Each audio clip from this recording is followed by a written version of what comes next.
다 함께 신앙 고백하심으로 예배 시작합니다.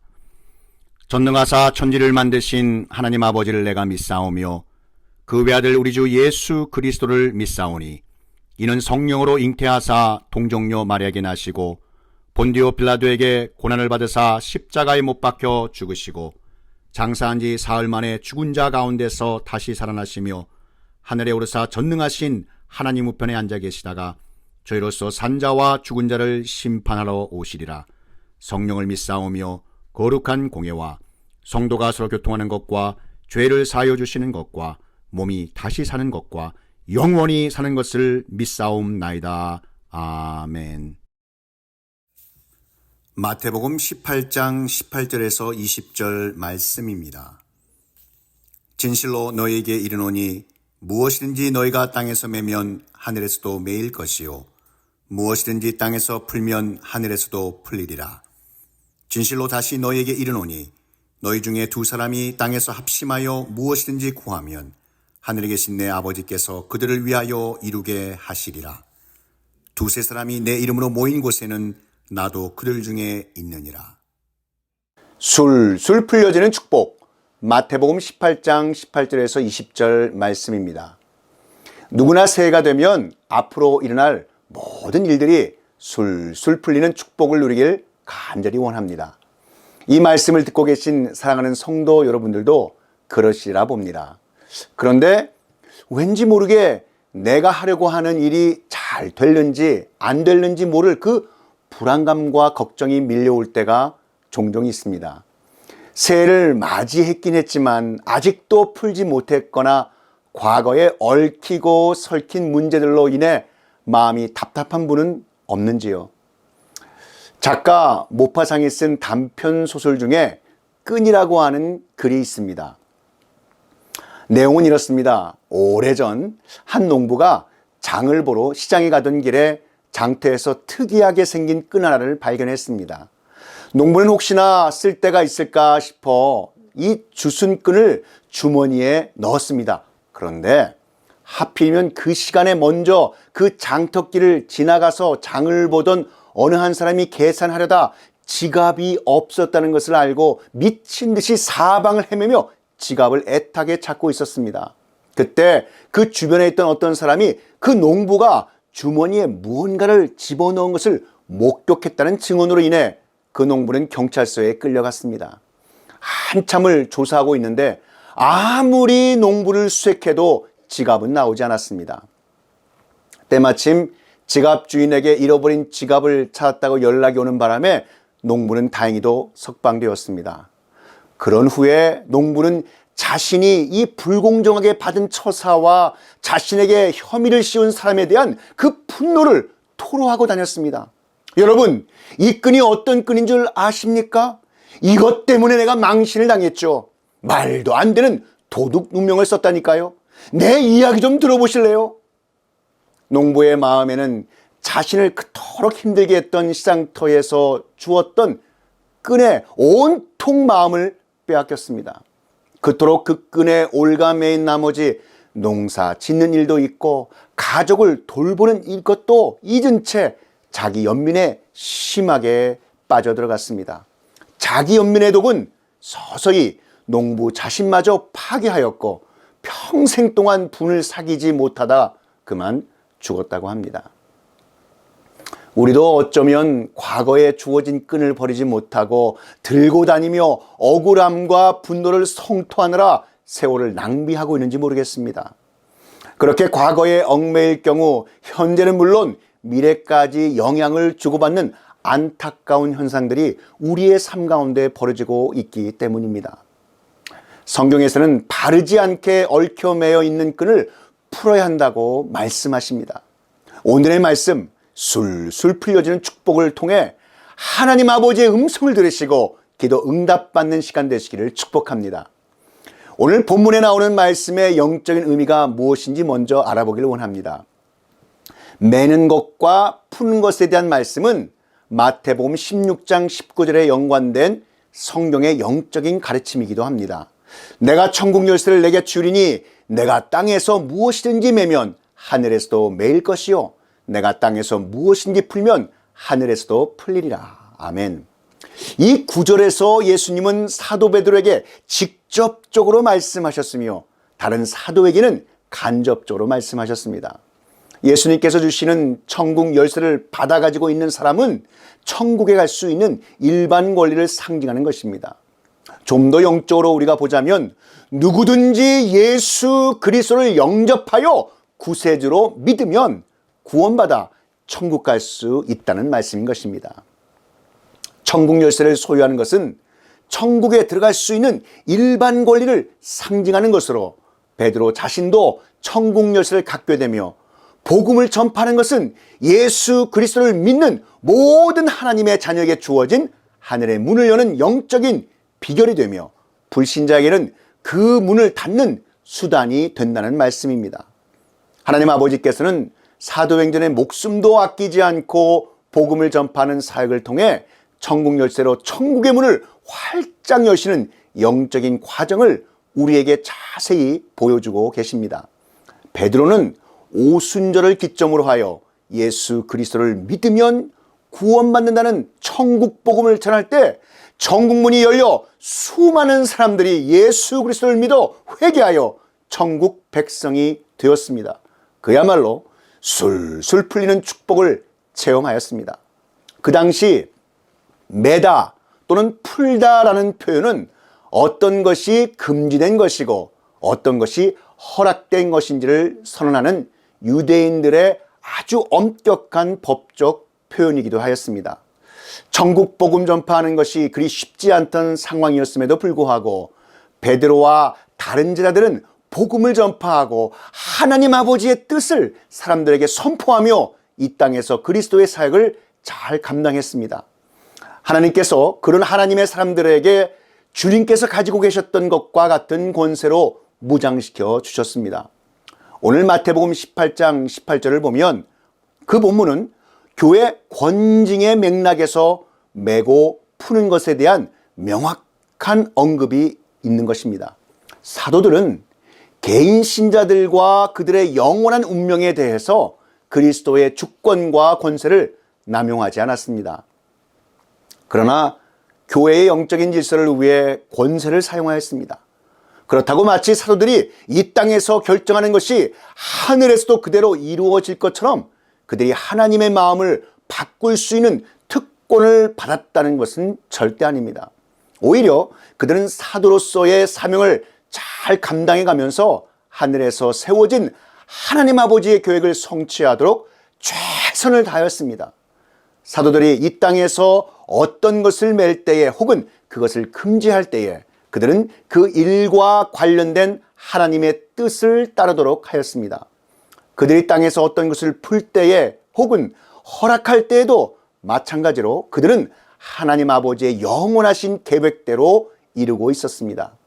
마태복음 16장 19절과 마태복음 18장 18절의 헬라어 원문의 구조를 자세히 보면 그 영적인 의미가 더욱 분명해집니다.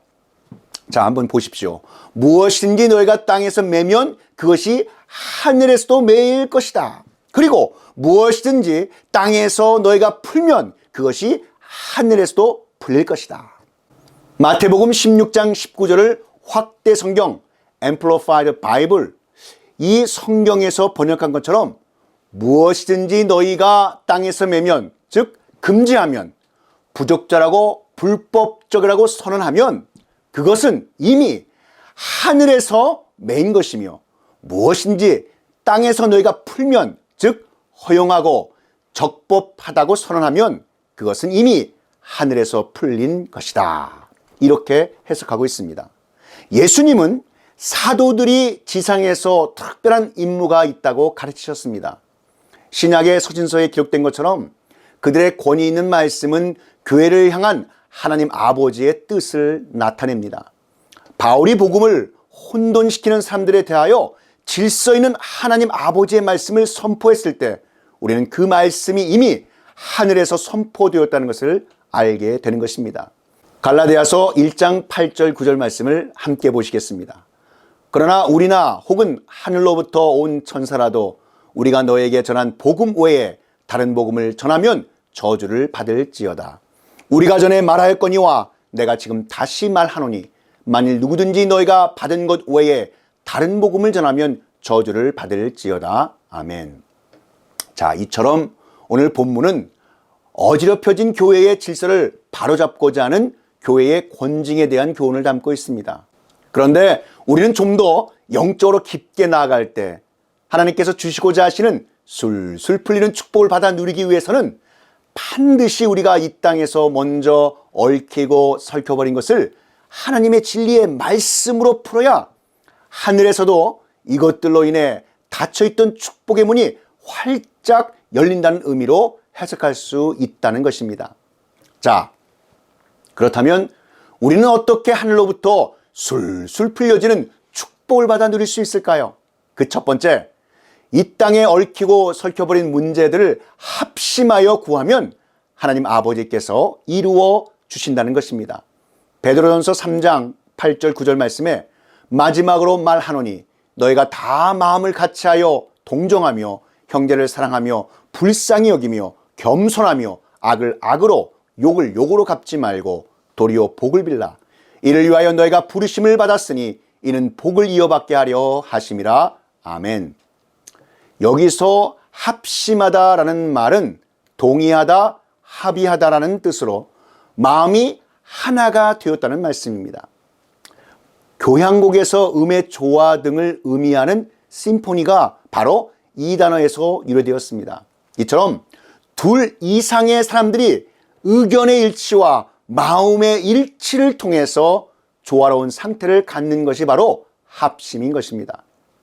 수가 많든 적든 사람이 모이면 각자의 소리를 내려고 하기 때문에 하나가 되지 못하는 경우가 참 많이 있습니다. 초대교회 역시 예외가 아니었습니다. 초대교회 중 하나인 고린도 교회에서도 이런 문제가 있어서 사도 바울의 마음이 참 많이 아팠습니다. 고린도전서 1장 11절 12절 말씀에 여러분 잘 언급되어 있습니다. 내 형제들아 글로의 집편으로 너희에게 대한 말이 내게 들리니 곧 너희 가운데 분쟁이 있다는 것이라. 내가 이것을 말하거니와 너희가 각각 이르되 나는 바울에게, 나는 아볼로에게, 나는 게바에게, 나는 그리스도에게 속한 자라 한다는 것이니. 고린도 교회 안에는 바울파, 게바파, 아볼로파, 그리스도파 등이 있어서 작고 큰 분쟁이 끊이질 않았습니다. 이러한 분쟁은 하나님께서 기뻐하지 않으시는 일이며 성도 간의 마음의 벽을 허물지 못해서 생기는 현상들입니다. 이 마음의 벽들이 과거 어느 순간부터 생기게 되어 마치 모파상의 단편 소설에 끈에 나오는 이 오해를 받아 누명을 쓰고 경찰서에 간 농부의 이야기처럼 말입니다. 자신을 도둑으로 모는 억울한 일을 겪은 후에 이로 인하여 생긴 이웃들과 사회에 대한 편견 때문에 죽을 때까지 자신을 연민 속에 빠져들게 하지 않았습니까? 여러분, 혹시 여러분 중에도 이러한 비슷한 일을 경험하시지는 않으셨습니까? 이로 인한 마음의 벽은 가정과 교회, 우리가 속한 사회 속에 고스란히 남아 나 자신을 괴롭히고 더 나아가서 공동체를 흔드는 일들로 되어버리지는 않았습니까? 자, 그럼 어떻게 이런 마음의 벽들을 허물 수 있을까요? 본문 19절에 보시면 너희 중에 두 사람이 땅에서 합심하여 무엇이든지 구하면, 너희 중에 두 사람이 합심하여 하나님 아버지께 간절히 기도하면 우리를 막고 있는 마음의 벽들이 허물릴 줄 믿습니다. 우리가 서로 마음, 즉 합심을 같이 할 수 있게 하는 것은 서로를 불쌍히 여기고 격려하며 겸손히 섬기는 예수 그리스도의 사랑뿐입니다. 이렇게 합심하여 기도로서 서로 사랑하면 막히고 끊겼던 복을 이어받게 될 줄 믿으시기를 축복합니다. 자, 그렇다면 우리는 어떻게 하늘로부터 술술 풀려지는 축복을 받아 누릴 수 있을까요? 마지막 두 번째입니다.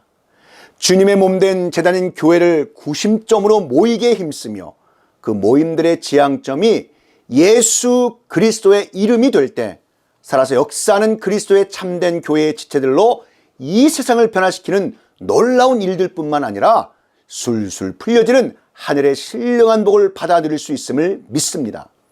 요한복음 15장 7절 말씀에 너희가 내 안에 거하고 내 말이 너희 안에 거하면 무엇인지 원하는 대로 구하라.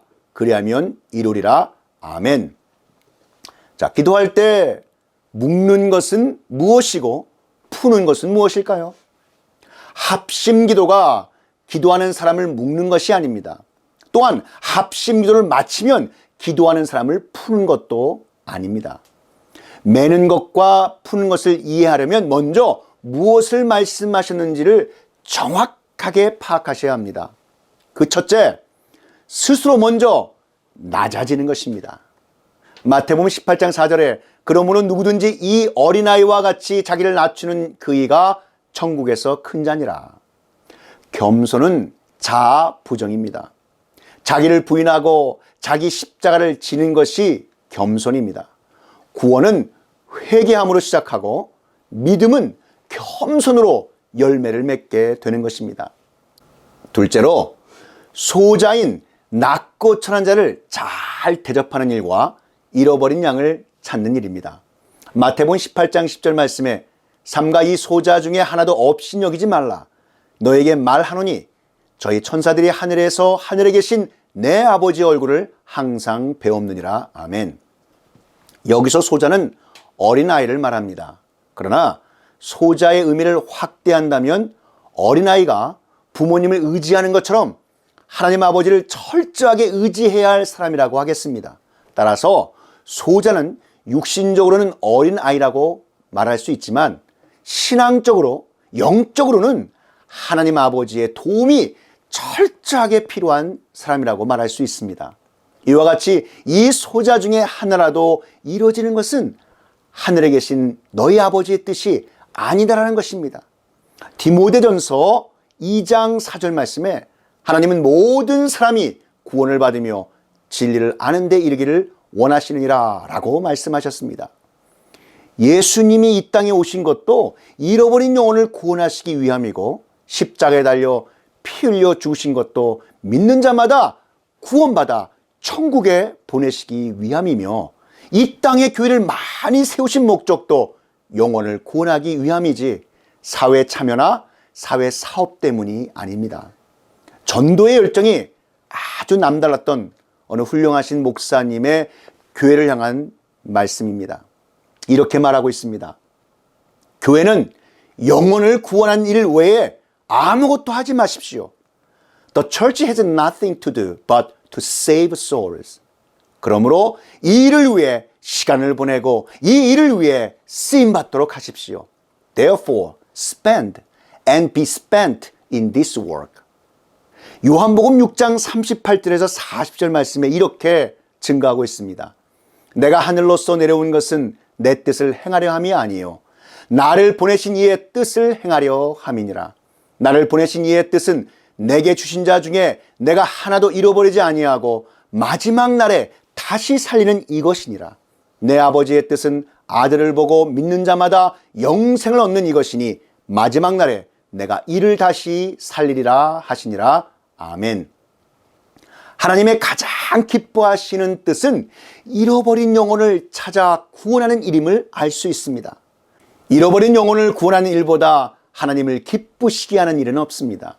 이와 같은 일에 열심히 할 때 모든 것이 합력하여 선을 이루어 주실 줄 믿습니다.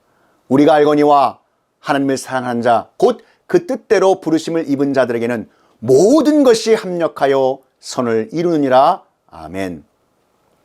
사랑하는 성도 여러분, 우리가 어떻게 하늘로부터 술술 풀려지는 축복을 받아 누릴 수 있는 것은 이 땅에 얽히고 설켜버린 문제들을 합심하여 구하면 하나님 아버지께서 이루어 주신다는 것과 주님의 몸된 제단인 교회를 중심으로 모이기에 힘쓰며 그 모임들의 지향점이 예수 그리스도의 이름이 될 때 살아서 역사하는 그리스도의 참된 교회의 지체들로 이 세상을 변화시키는 놀라운 일들 뿐만 아니라 술술 풀려지는 하늘의 신령한 복을 받아 누릴 수 있음을 믿으시기를 우리 구주 예수 그리스도 이름으로 축원합니다. 다 함께 기도드리시겠습니다. 사랑과 은혜가 충만하신 하나님 아버지, 오늘 우리에게 주신 말씀 감사드립니다. 우리가 어떻게 하늘로부터 술술 풀려지는 축복을 받아 누릴 수 있는 것은 이 땅에 얽히고 설켜버린 문제들을 합심하여 구하면 하나님 아버지께서 이루어 주신다는 것과 주님의 몸된 제단인 교회를 중심 삼고 모이게 힘쓰며 그 모임들의 지향점이 예수 그리스도의 이름이 될 때 살아서 역사하는 그리스도의 참된 교회의 지체들로 이 세상을 변화시키는 놀라운 일들뿐만 아니라 술술 풀려지는 하늘의 신령한 복을 받아 누릴 수 있음을 믿사오니 이러한 신령한 하늘의 복을 내려 주시옵소서.